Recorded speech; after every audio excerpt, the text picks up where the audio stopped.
So this is the chapter or the unit 1, topic 1, limits and continuity practice worksheet, homework number 1.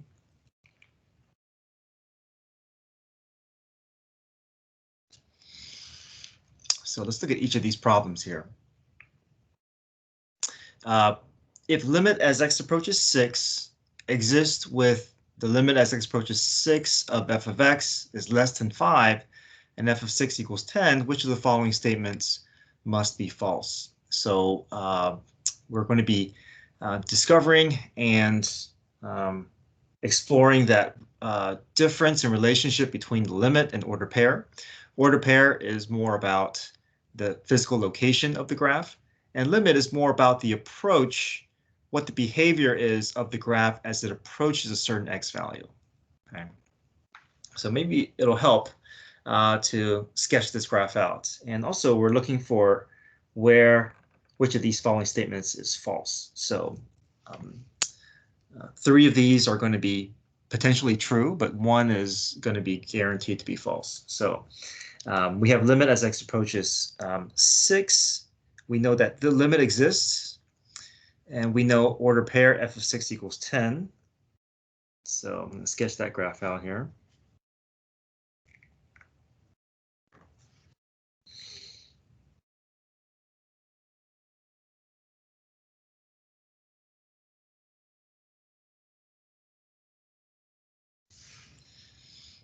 Okay, f of 6 equals 10.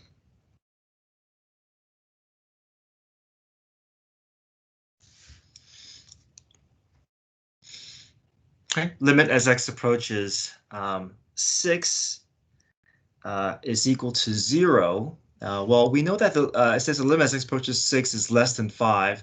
So, maybe the graph looks something like this. Right. If the limit truly exists, then it has to approach the same y value from both sides. And here I created a situation where both sides is approaching, looks like I just created maybe a y value of 3. Okay, so we know the limit exists, the order pair exists, the limit as x approaches 6 is less than 5, so that's true. I have it being around 3 here, so I'm just creating a scenario just to work off of for the answer choices. It says the limit as x approaches 6 as from the left of 6, there's a minus sign here, is equal to 0. So as we approach 6, it's possible, right? It's possible that the limit as x approaches 6 is equal to 0. I drew it at 3, but it says which statement must be false. Well, this is possible. If I had this hole a little bit lower here, this could be a true statement. So, so I'll just write this could be true.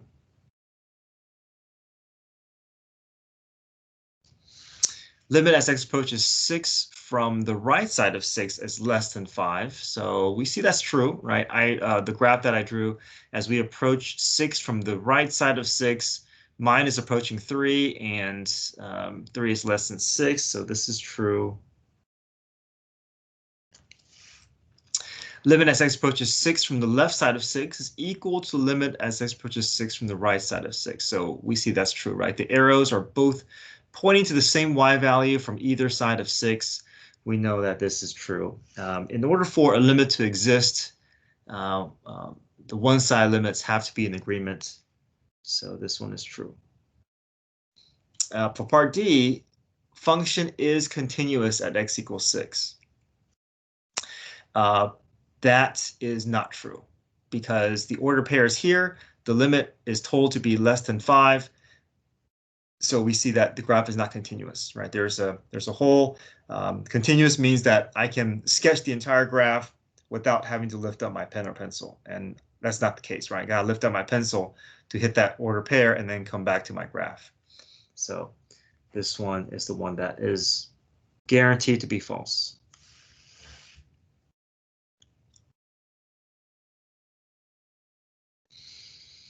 All right, number 2. We have a piecewise function. Which of the following statements are true?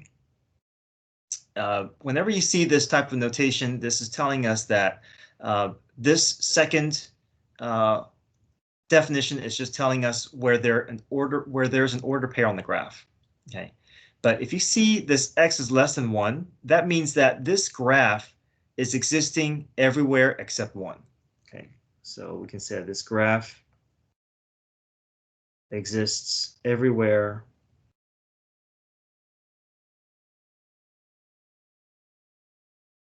except at x equals 1.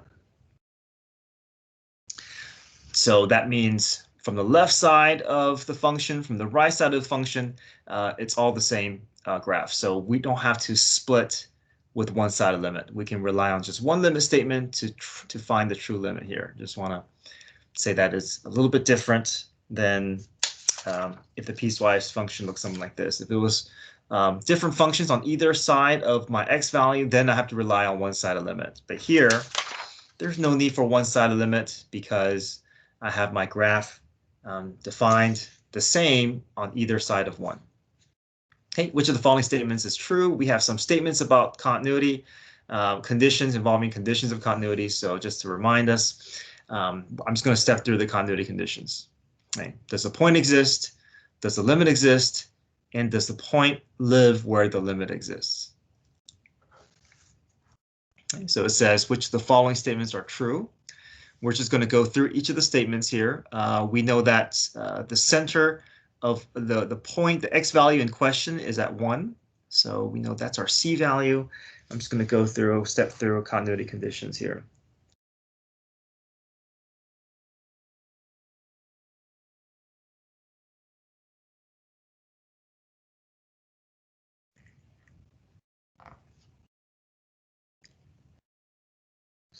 So does the point exist? So our x at 1, yes, the point does exist. At f of 1, our y value is 4.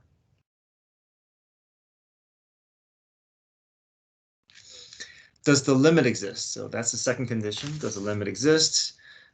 There's no need for one-sided limits because our graph, again, is defined the same on either side of 1.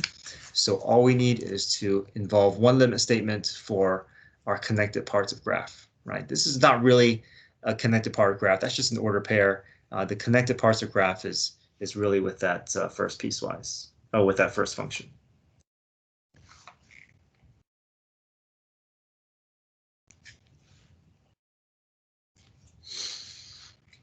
Okay, so limit as x approaches 1.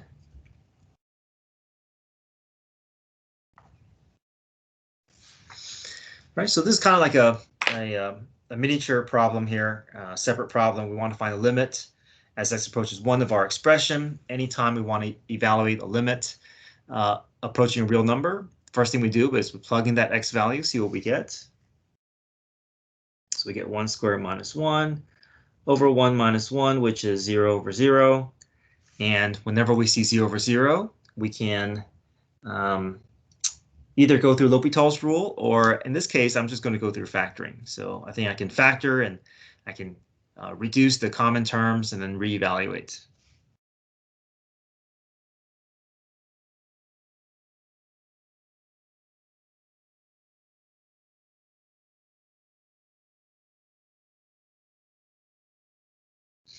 I get the x minus 1s to reduce. I can reevaluate, plug 1 in for x. I get 1 plus 1 is 2. So my limit is at 2, but my order pair is at 4. So we're going to have a similar situation, right, where the order pair is not living where the graph is connected or where the graph is pointing to. So our first condition passes, second condition passes, but the third condition is where we're going to run into some trouble here. We're not going to get a consistent match between the result of my first versus my second condition. So we say f of 1 does not equal to the limit as x approaches 1 of f of x. Okay, so this tells us that there's a removable discontinuity here.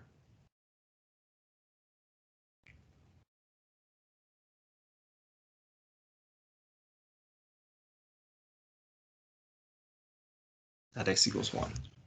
Okay. So let's go through and see which of these conditions we can keep to be true. Limit exists, that is true. First condition passes, second condition passes, second condition, there's no issue here. So this one is true. F of 1 exists, that's true as well. It passes the first condition. But the problem is the function is not continuous. It needs to pass all three conditions in order for our function to be continuous. The third condition fails. So function is not continuous. So answer choice C.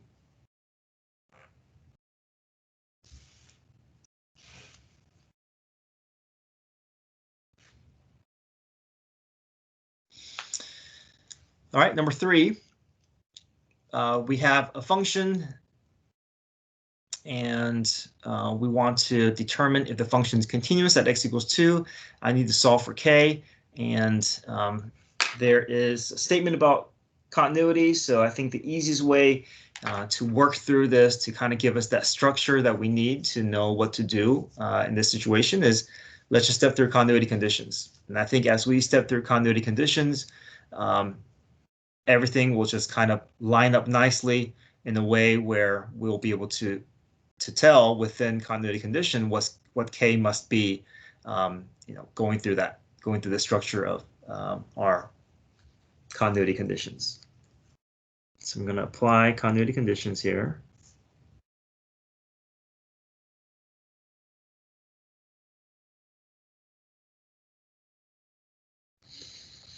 All right, so first condition, does the point exist? We know that the point in question is at 2. So we're going to find f of 2. And f of 2 is equal to k. We don't have anything more than that information right now, which is okay, because ultimately k is what we're looking for. So we can hopefully circle back when we are able to gather more information and see what k must be in order for everything to work out for all three conditions to pass. All right, so then we're moving on to the second condition. Does the limit exist? Again, our connected parts of graph is all contained within this within the first expression. So I'm just going to find the limit of the expression just like how I did here with number 2. So we'll say limit as x approaches 2 of my expression here.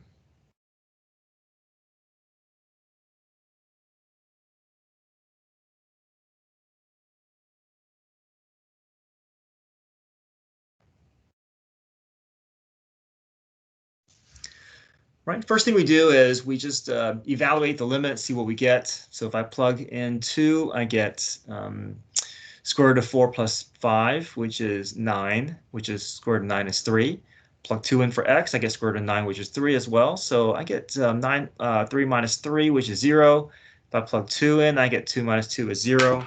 So I'm getting a 0 over 0, which means that there's a hole in the graph,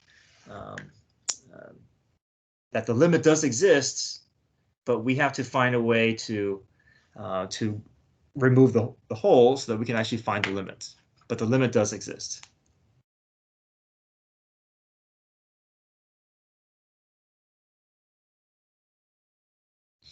So we have a special method to handle this type of problem, which is the conjugate method.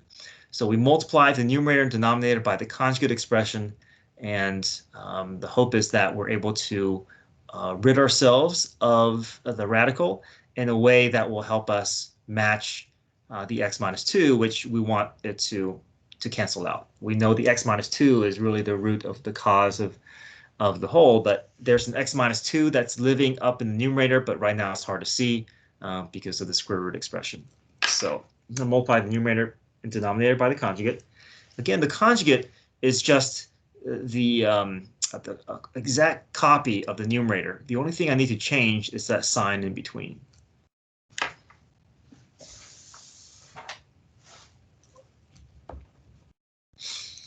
So I'll multiply the numerator by square root of 2x plus 5 plus, right? So that's the one thing I need to change to create that conjugate.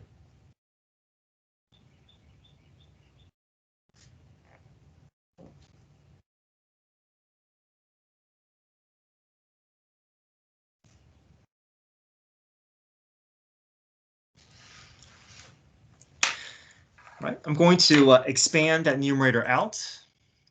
And the nice thing about conjugates is that we only have to worry about the outer terms. So the rest is just going to cancel out. So I'm going to multiply the first pair together, and I'm going to multiply the second pair together. So the first pair, if I multiply two radicals of the exact same expression, basically I'm just left with the expression with the radicals removed.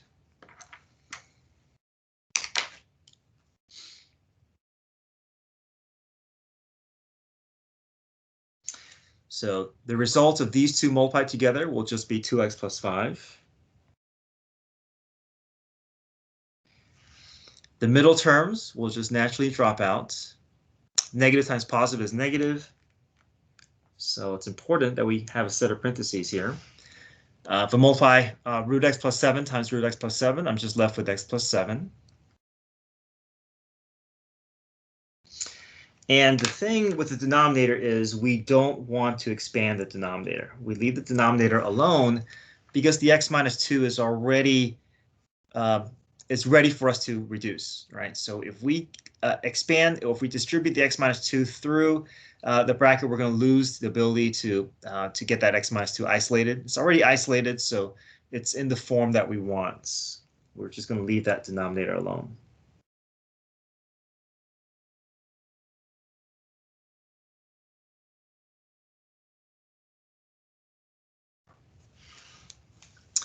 Now the numerator, hopefully we can get this cleaned up in a way that can find where we can find that match with that denominator. So if I distribute that through, I get 2x plus 5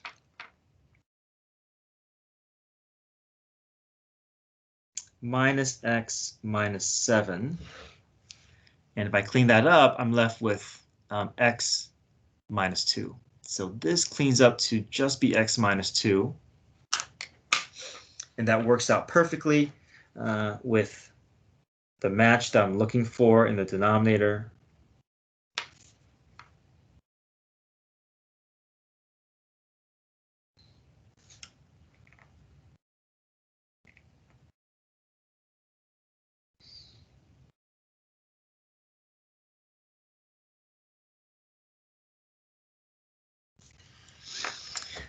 All right, so the x minus 2 goes away. There I have left, there's a 1 left over up in the numerator, and now the whole has been removed. That 0 over 0 is no longer going to appear. I should be able to reevaluate the expression, and I should be able to get to a real number, which is our limit. Okay, so 1 in the numerator, denominator, we evaluate at 2. So we have 2 plus 2, oh sorry, 2 times 2 is 4. 4 plus 5 is 9, so I have root 9 plus 2 in for x. 2 plus 7 is 9. So root 9 plus root 9 is 3 plus 3, which is 1/6. Okay, answer choice B.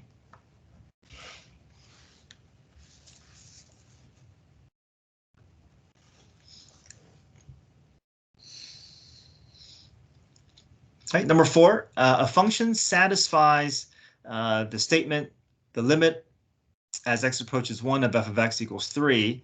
So it says that the limit exists at 3, which of the following could be the graph of f. So if the limit exists, that means I should be able to pick points on either side of 1, draw an arrow towards x equals 1 along the path of the graph, and the arrow should be pointing at 3. Should be consistently pointing at the same y value of 3. So let's look at the first option here. Here's 1. I'm going to pick points on either side of 1. I'm going to point an arrow along the path of the graph towards where the graph is leading me and look to see where the arrows are headed. One arrow is headed towards 2, the other is headed towards 3. There's no consistent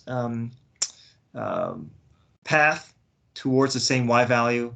So we know that this is not going to be it. Okay. This doesn't fulfill the statement that the full limit as x approaches 1 is equal to 3. Here, second graph here, I'm going to pick points on either side of 1. So the arrows are pointing to the same y value, but they're not pointing to what we want, right? We want both those arrows to point to 3. The order pair is at 3, but the graph is not pointing towards 3. So this is also not matching with what we want this statement to exhibit. Hey, how about the third one here? Limit as x approaches 1 from both sides. So I'll pick points on either side. We draw an arrow, point towards the path towards 1 and we see that both sides of 1 is approaching 3. That is consistent with the statement that we have here. Okay, let's just confirm that this one is not going to be true. I pick points on either side of 1. I'll draw an arrow towards the graph, and we see that the graph is both headed towards a y value of 1. And we see that's not consistent with that either. Okay, so only answer choice C.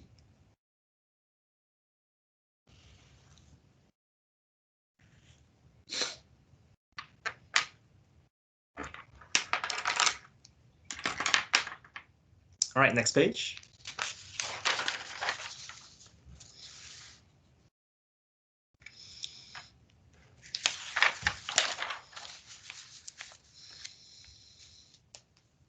All right, let the function given bf of x, which of the following statements is true? Again, I have some statements about continuity. I'm just going to step through continuity conditions here as well and see if I'm able to confirm which of these statements is true.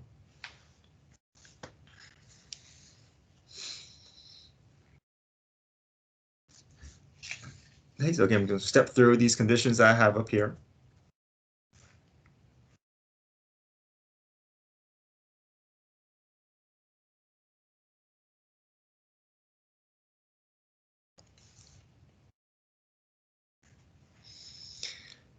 The point in question is 3, so we know this is our C value.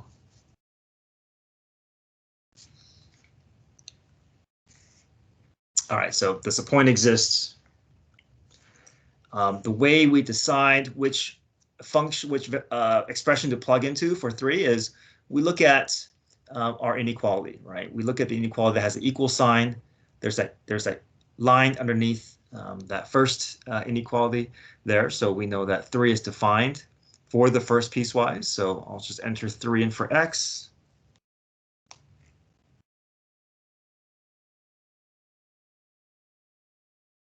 Which is 5.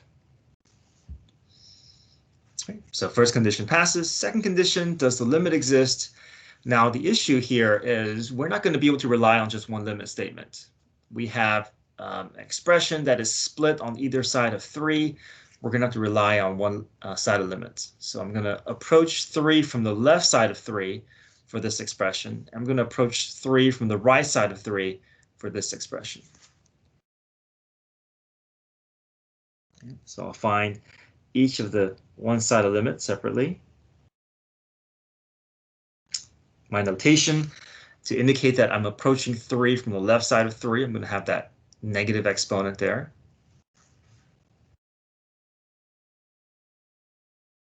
The expression that I want to evaluate, and then we just enter in the 3. 3 plus 2 is 5.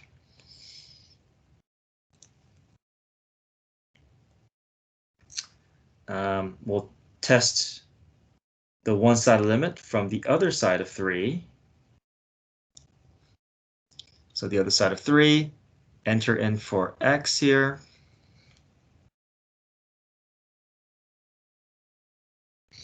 Three times 4 is 12. Minus 7 is 5. So there's a consistent path, right? From the left side of 3, my graph is approaching 5. From the right side of 3 is also approaching 5. So with the one-side limit in agreement, we know the full limit statement is true.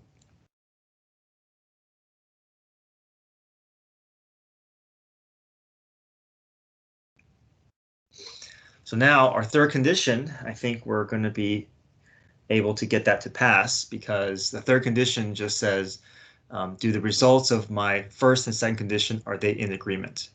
Right? Order pair is at 5, the limit is at 5. They are in agreement. So we can say f of 3 is equal to the limit as x approaches 3 of f of x. They're both equal to 5. All three condition passes. They're all in agreement. So our function is continuous. Okay. Limit exists. Function is continuous. Now there's something that is maybe not part of this unit, but we can talk about it, is what to do about this differentiable statement. So the differentiable statement means that not only are the graphs going to be connected, which they are, but they have to connect in a way where it's a smooth transition, where the slope of one is going to match with the slope of the other at 3. So in order to do that, what we're going to do is we're going to make sure that that not only do the order pairs are in agreement, we want to see if their slopes at 3 are in agreement. So with differentiable, we're going to find each of their derivatives and see if their derivatives and their slopes match at 3. So what we're going to do is we're just going to take the derivative of these expressions, these linear graphs here. So the derivative of x plus 2, if we go through power rule, that just becomes 1. The derivative of 4x minus 7 is just 4. So we have a graph that is consistently a slope of 1, followed by a graph that is going to start at, has consistently a slope of 4. So what's going to happen is you're going to have, let me see this, x is less than or equal to 3. Now this is my slope information here. So that means at 3, to the left of 3, there's a graph that has a slope of 1. But then to the right of 3, there's a graph that's going to have a slope of 4. So we see that even though they are connected with our continuity conditions, there is not a smooth transition from one slope to the other. So we have a sharp turn here. So what that tells us is that even though our function is continuous, it's not differentiable because the slopes are not in agreement at 3. There's a sudden change in direction, and so our function is not differentiable.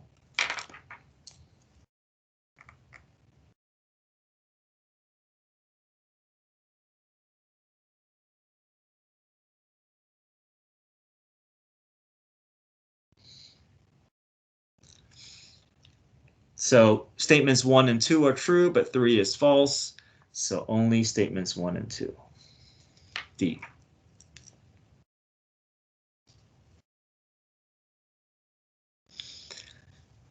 All right, number 6, let G be the function defined where K is the constant. For what value of K is our graph continuous? So again, we're just going to step through continuity conditions here.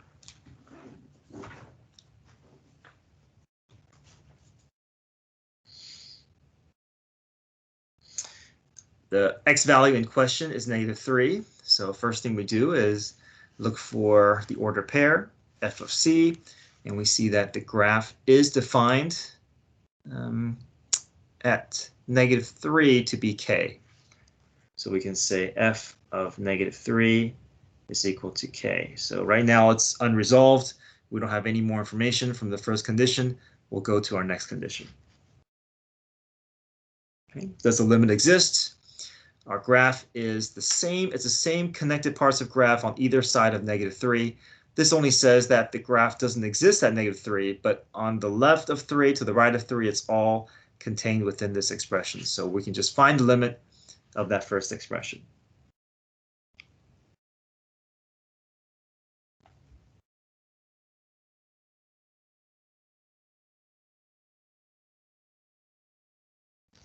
First thing we do is we can evaluate the limit at -3. And if I plug in -3 here, I'm going to get 9 minus 9, which is 0. -3 times 4 is -12 plus 12. It's also 0. So 0 over 0 tells us that there's a hole in the graph, but the limit does exist. And we're going to try to find something that cancels out. You can go through L'Hopital's rule. You can go through factoring. I'm going to go through factoring here.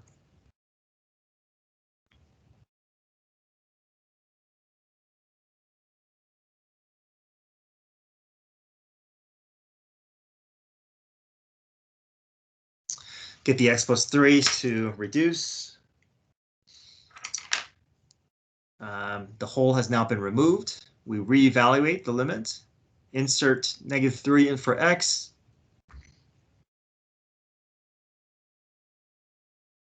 We get -6/4, which is -3/2. So there's our limit. Okay. Now the third condition is, do the two results agree? Well, we're looking for our k values, so we're trying to figure out what is the k value that will allow these two conditions to match, and then so that's going to,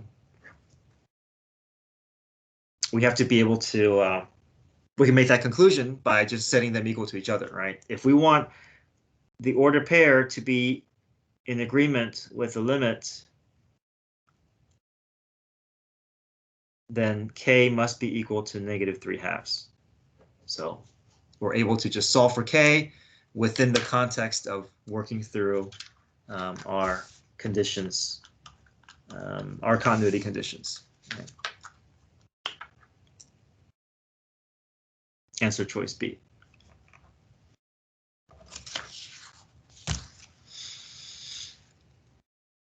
Okay, number 7.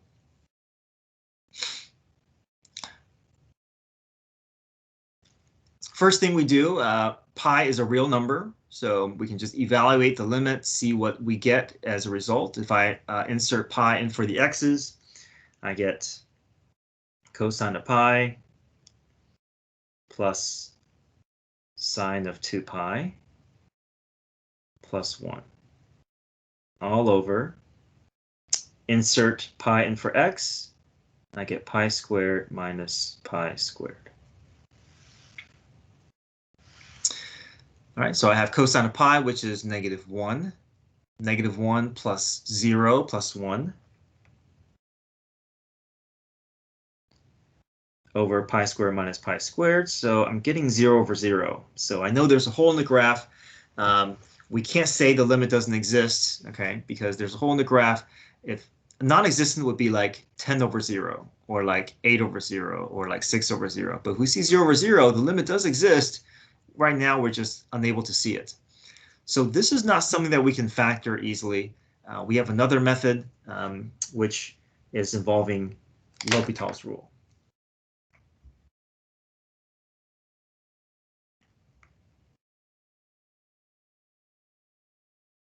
And L'Hopital's rule just says that as long as I'm able to confirm a 0/0, I can take the derivative of the numerator, and then separately, I can take the derivative of the denominator, and I can reevaluate the limit, because this will give us a different form for us to work with, reevaluate the limit, and we should be able to get down to a real number, and that real number will be our limit.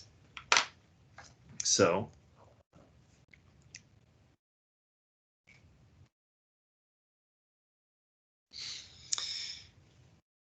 I'm going to explore each of these expressions' derivative. Cosine's derivative is negative sine. Sine u's derivative is cosine of u times u prime. So it's cosine of 2x times 2. A little bit of a chain rule there. Plus, let's see, 1. We can't keep that 1 there. 1 is also being impacted. So 1 is going to go to 0. Each term is going to have to go through a derivative process. X squared becomes 2x. And then pi squared does not become 2 pi. Okay, pi squared, that's a number, right? It's like 3.14 squared. So if I square 3, it's going to give me 9, and then the derivative of a constant is going to be 0. So now that we have a simplified or a derivative version of our expression, it will give us a different form, and we can reevaluate the limit, see if this will result in a real number. So we'll insert pi in for all the x's.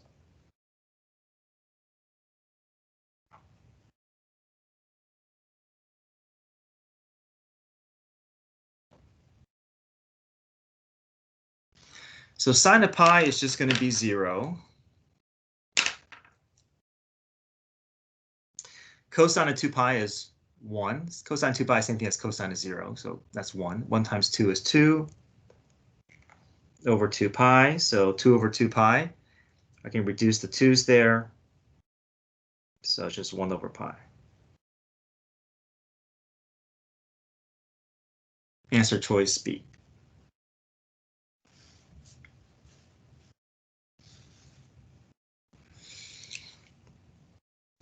Number 8, we have our function defined by f of x. Show that our function is continuous. So we're just going to step through continuity conditions.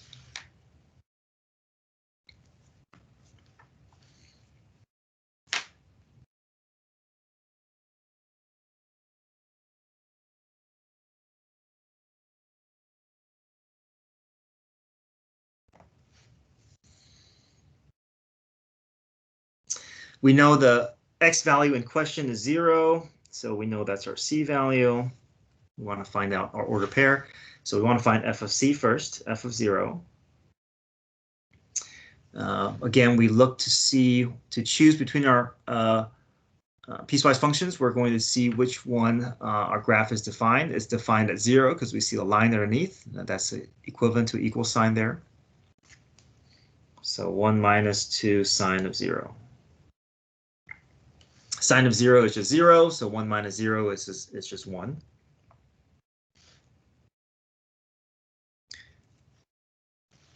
All right, does the limit exist? That's our second condition.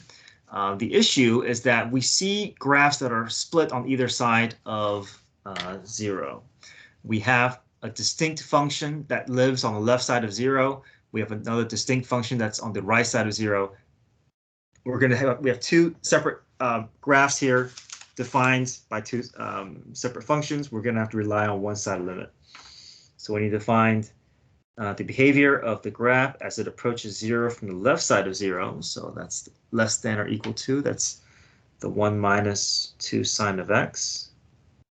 And then we also need to evaluate the limit from the other side of 0, from the right side of 0, and that's the e to the negative 4x.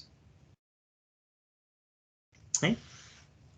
We're just going to enter in 0, just the whole number. The one-side limit right now is just a notation. We're not going to do anything, no decimals or anything like that, just the whole number, just the 0. So 1 minus 2 times 0. Sine of 0 we know is 0, so it's just going to be 1, the same result as number 1 here.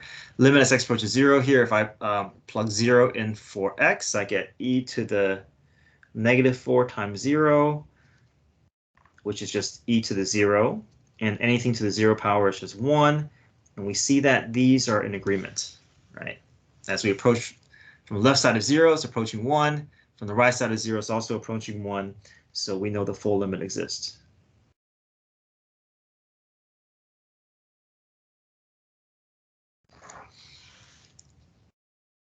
So we're down to the third condition.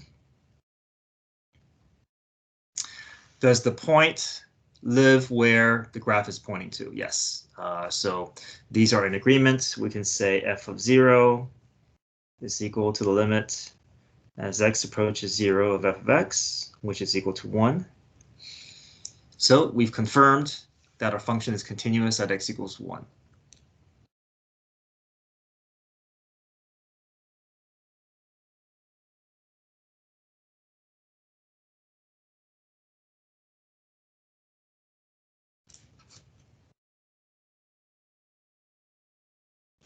Okay. All right. See you guys at the next session.